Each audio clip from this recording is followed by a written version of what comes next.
So here's your Viper Elite set.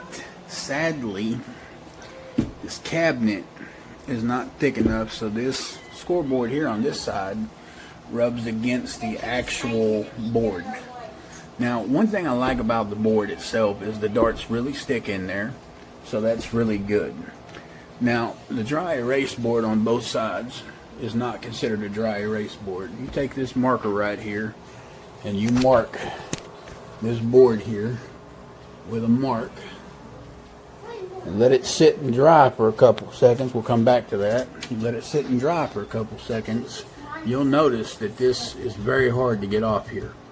Even with a rag, you can wipe, scrub, it's not going to come off very easy. Put a little Windex on a little cleaner, it comes right off. But they shouldn't call it a dry erase board, they should call it a wet erase board. There was a wobble to the actual board itself when you mount it behind there.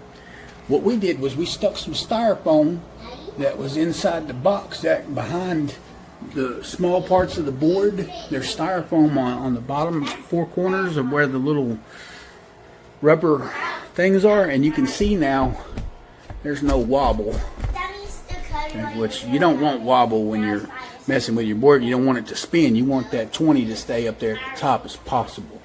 So let's talk about the most horrible part about this entire board. And you can see down here we got a little styrofoam there, is the darts. For one, they're not adjustable flights, as you can see here. They're very long, they're very oblong, they're very thick, and they are very slippery. So when you throw these darts, you can't ever get a direct throw. Simple fix to this: order you some tungsten steel darts with adjustable flights. These are not adjustable, these are just like straight plastic. For the company Viper to include these is really a joke, because Viper's known for their dartboards and their cabinets. There's other cabinets out there that sell darts, and they give you the ones with flights. There's a cabinet out there, it's like $40-something. The flights are great, the darts are great. They're American and UK flights that come with it. I wouldn't buy that cabinet. I had it before, and hang on. Yeah, I wouldn't buy that cabinet. I bought the cabinet. I ended up sending it back and getting this one, and the reason why was mainly because every time you threw a dart, the dart, before you could get done throwing 3 darts, were falling out onto the floor. Now let's go back to the dry erase feature. As you can see, it's been sitting here for a while. We're gonna, with my finger, you see that? With my finger, and then if I grab a rag, same thing. I'm scrubbing it. You see, I'm putting the board against the wall, and still it's there. But to fix that, let me pause it for just a second. I'll show you.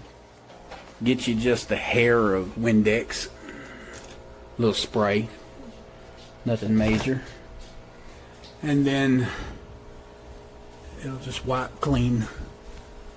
You got to make sure it's dry real good. So they should call this a wet erase board, not a dry erase board, because it is definitely not good material for playing games with quick speed. I can come over here and show you what a let's show Viper what a dry erase board really does. You mark a spot and immediately can take it off. That's what a dry erase board is supposed to do. This does not do that. I ordered the Elite series of the cabinet. They have a deluxe, they have a premium, they have a standard, and they have an Elite. Elite being the #1 best one out of all of them. And I would honestly say that they should take the name Elite off there, because that's an insult to the name Elite, because it's definitely not Elite. Once you get the mount on there, if they didn't include the styrofoam, you'd be dealing with this crazy wobble. The board would just wobble back and forth. I would say that they could have done a lot better with everything, but I'm here to give an honest review. That's why I'm giving this dartboard this whole set a 3-star.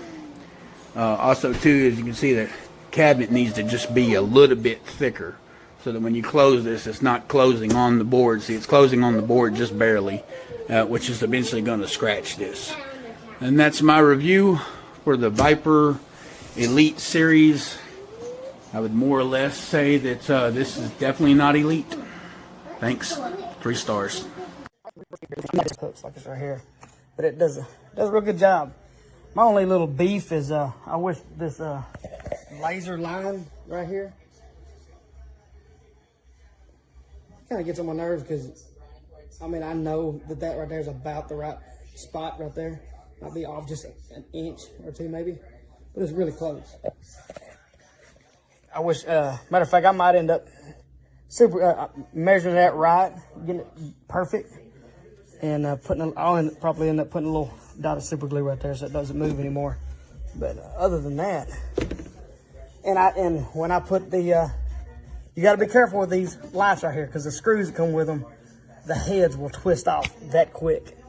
The screws, like most hardware and most things, is usually garbage, and this right here is no exception. But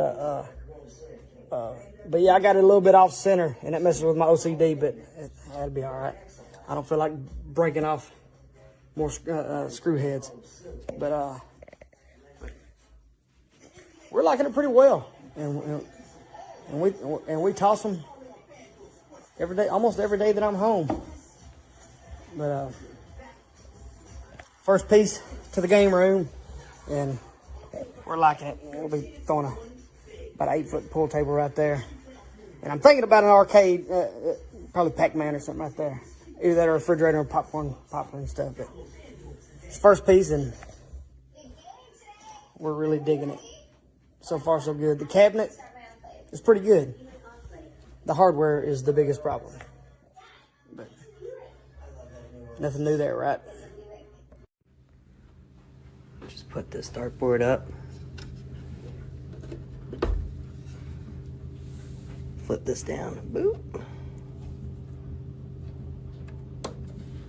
Got the laser.